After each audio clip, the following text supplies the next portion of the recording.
Welcome students. Today we discussing about the anti-emetic agents. आज हम anti-emetic agents को देखेंगे। क्या है एंटी-एमेटिक्स? प्रीवियस वीडियो में हमने देखा था या प्रीवियस क्लास में हमने देखा था एमेटिक्स के बारे में। यानी कि emetics are those agent that induce the vomiting for the elimination of undesirable substance. हमने कोई अनडिजायरेबल सब्सटेंस का लिए जो हमारे लिए हार्मफुल है उसको बाहर निकालने के लिए, जो वोमिटिंग करने के लिए जो एजेंट यूज़ किए जाते हैं वो क्या आते हैं? एमेटिक एजेंट्स से।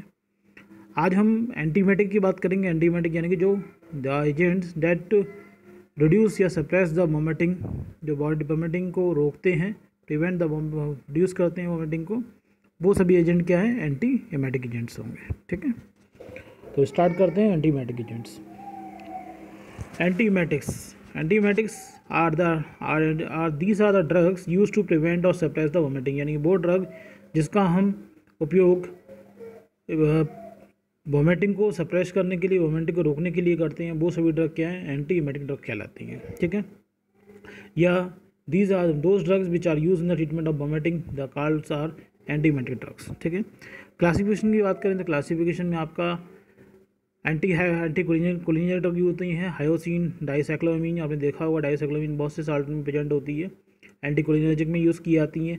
H1 एंटी हिस्टामिन्स, मतलब जो H1 एंटी हिस्टामिन यानी H1 ब्लॉकर होती हैं, उसमें प्रोमिथाजीन्स, डाइफिनहाइड्रामीन, डाइफिनहाइड्रीनेट, डॉक्सीलामीन, मिकोलाजीन्स, सिंड्राजीन, ये सभी यूज़ होते हैं। न्यूरोलेप्टिक्स की बात करें, न्यूरोलेप्टिक यानी D2 blockers, dopamine D2 blockers होते हैं। क्लोरोप्रोमाजीन्स, ट्राइफ्लूपिराजीन्स, प्रोक्लोरपिराजीन्स और हेलिपेरिडोल्स।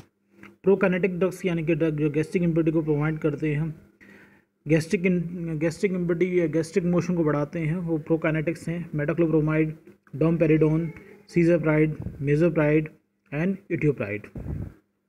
नेक्स्ट है आपका 5-HT3 antagonist. 5-HT3 also present in the CTJ, जो हमने बताया था कीमोरेसेप्टर ट्रिगर जोन पे प्रेजेंट होते हैं, उनको ब्लॉक करेंगे जिससे कि कीमोरेसेप्टर ट्रिगर जोन क्या होता है? स्टिमुलेट नहीं होकर क्या होता है? डिप्रेस हो जाता है, और जब डिप्रेस रहेगा तो वोमिटिंग के चांसेस भी कम होंगे, यानी कि वोमिटिंग सेंटर स्टिमुलेट नहीं होगा। तो 5-HT3 के एंटागोनिस्ट में क्या होता है? एंडोसिट्रोन, ग्रेनिसिट्रोन, पेल्मिनोसिट्रोन्स, रेमोसोसिट्रोन्स, ये सभी हो गए।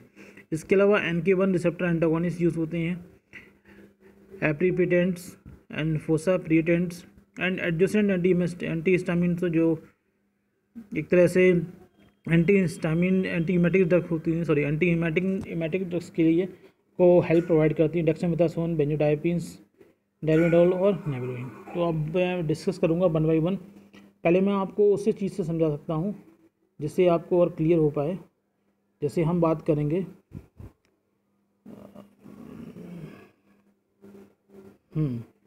अब मैं बात करता हूँ यहाँ से, अब अगर हम समझें तो चीज़ों के लिए, ये क्या है? हमारा कीमोरेसेप्टर ट्रिगर जोन है। क्या है? कीमोरेसेप्टर ट्रिगर जोन, जिसे हम CTZ बोलते हैं।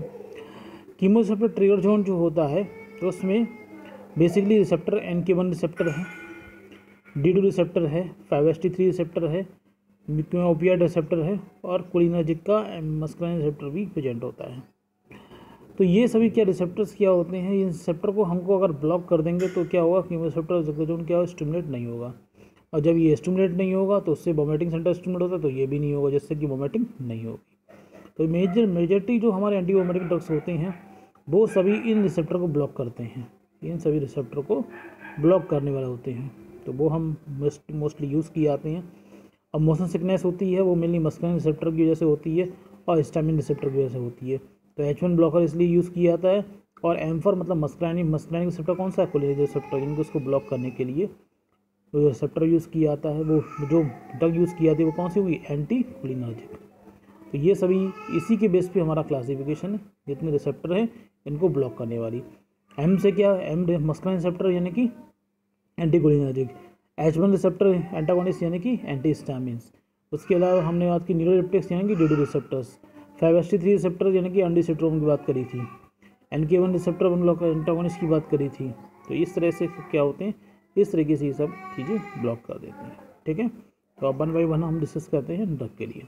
पहले बात करते हैं मेटाक्लोप्रोमाइड, जो क्या है? गैस्ट्रोकाइनेटिक है। गैस्ट्रोकाइनेटिक मतलब गैस्ट्रिक में इरिटेशन हो रहा है, कोई सब्सटेंस इरिटेबल सब्सटेंस है जो हमारी गैस्ट्रिक म्यूकोसा में इरिटेशन करेगा, तो उसको हम जैसे जितना तेज़ी से आगे बढ़ाएंगे तो वोमिटिंग के चांसेस कम होंगे, उसका जितना एलिमेंट्री कैनाल में खाना आगे बढ़ जाएगा उतना चांसेस क्या है, बैक मोशन के चांसेस कम रहते हैं। तो हमारे स्टमक को जल्दी खाली कर देगा, तो वोमिटिंग नहीं होगी। तो मेटाक्लोप्रोमाइड क्या है, प्रोकाइनेटिक्स है। Metoclopramide is a prokinetics which promote gastrointestinal transit and speed gastric empty by enhancing a coordinate propulsive motility.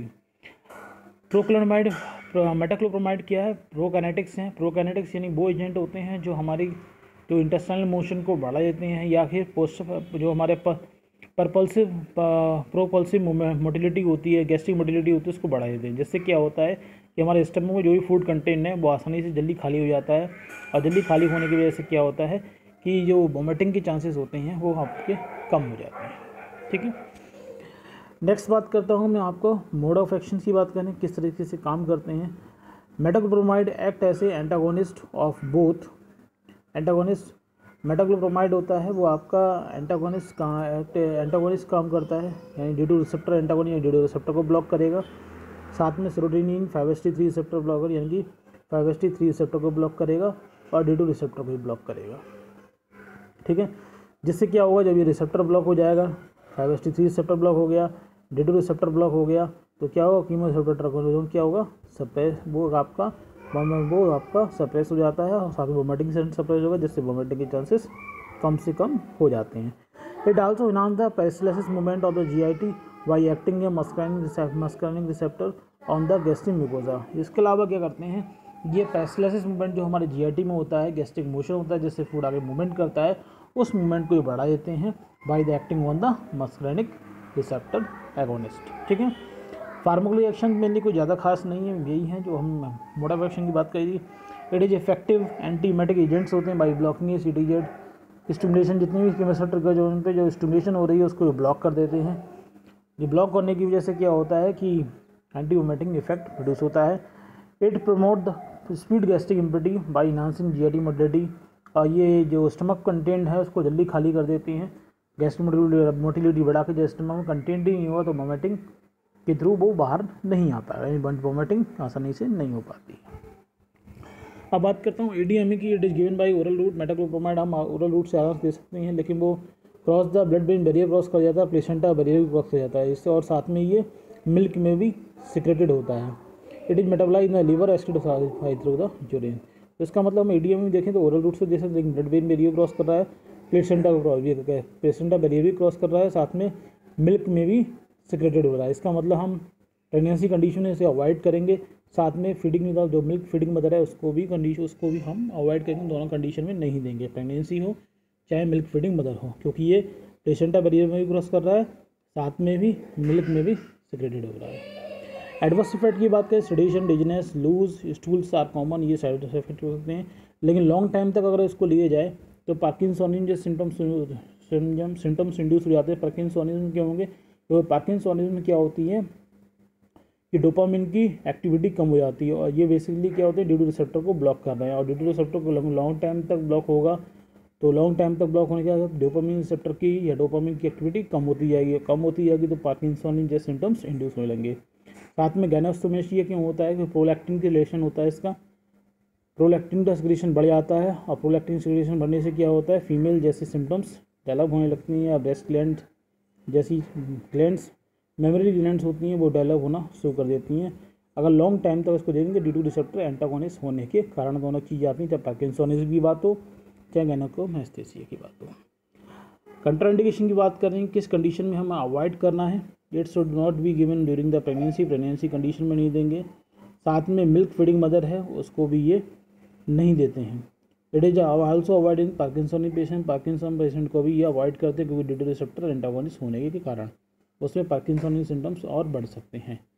ठीक है, इंट्रैक्शन की बात करते हैं तो it has absorption of many drug, it hastens, मतलब ये एब्जॉर्प्शन मैनी ड्रग का बढ़ा देते हैं, जैसे एस्पिरिन है, डाइजिपाम है, और ये इसके एब्जॉर्प्शन को बढ़ा देते हैं। जाकि कैसे बढ़ा देते हैं, ये गैस्ट्रिक इम्पैटी को फैसिलिटेट कर देते हैं, क्योंकि गैस्ट्रिक इम्पैटी होने की कंडीशन में ये आसानी से एब्जॉर्ब ड्रग आसानी हो जाती है।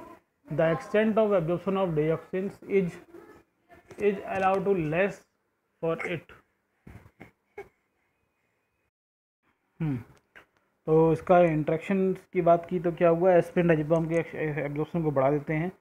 The extent of absorption of digoxin is reduce by the allow the less timing for it, मतलब एब्जॉर्प्शन जो है डिजॉक्सिन कम हो जाता है, डिजॉक्सिन के एब्जॉर्प्शन के लिए ज़रूरी है कि वो लॉन्ग टाइम तक स्टमक में रहे, लेकिन इसकी वजह से क्या होता है वो लॉन्ग टाइम स्टमक में नहीं होती, गैस्ट्रिक इम्पेटी जल्दी हो जाने के कारण, तो लॉन्ग टाइम तक स्टमक नहीं हो पाई तो एब्जॉर्प्शन इसका कम से कम हो पाता है, कम से कम ब्लड में पहुँच पाती है, यानी कि इसका एक्शन कम हो जाता है।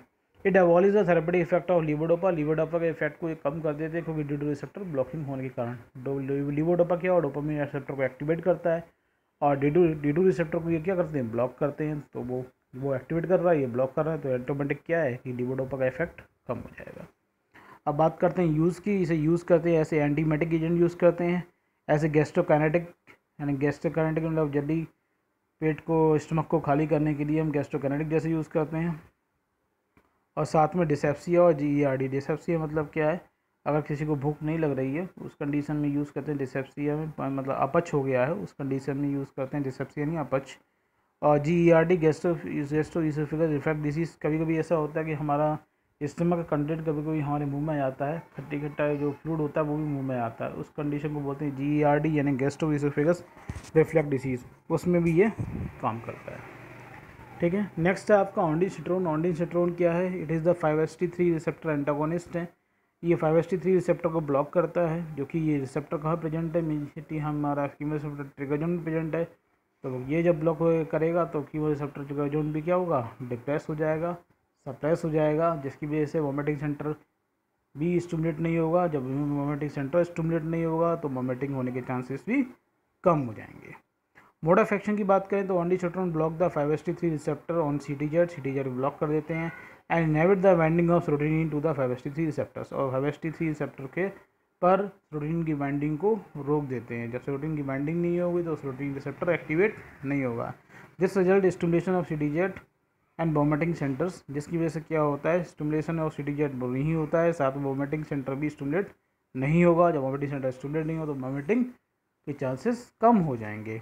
ऐसे फार्माकोजेक्शन की बात करें तो ondansetron block the emetic impulse at both peripheral and central area, यानी कि ऑन्डिसिट्रोन के कारण क्या होता है, चाहे वो हमारे पेरिफेरल एरिया की बात हो, यानी कि हमारे स्टमक से अगर कुछ अनडिजायरेबल इफेक्ट आ रहा है उसके कारण वोमिटिंग हो रही हो, या हमारे सेंट्रल यानी कि ब्रेन की पार्ट से हमें कुछ अलग सी फीलिंग हो रही है उसकी वजह से वोमिटिंग आ रही है, दोनों टाइप की वोमिटिंग को ये एमेटिक इम्पल्स को ये सप्रेस कर देती है, जिससे कि वोमिटिंग नहीं हो पाती है। It suppress the vomiting induce by the cytotoxic drug, जो कीमोथेरेपी में जो ड्रग यूज़ की जाती है, साइटोटॉक्सिक ड्रग यानी कि कैंसर कीमोथेरेपी में जो यूज़ की जाती है, उनके कारण जो वोमिटिंग होती है उसको कंडीशन की वोमिटिंग को भी ये सप्रेस कर देते हैं। ADME की बात करें तो it is given by the oral route, metabolise liver, acids for the urine and bile, common है।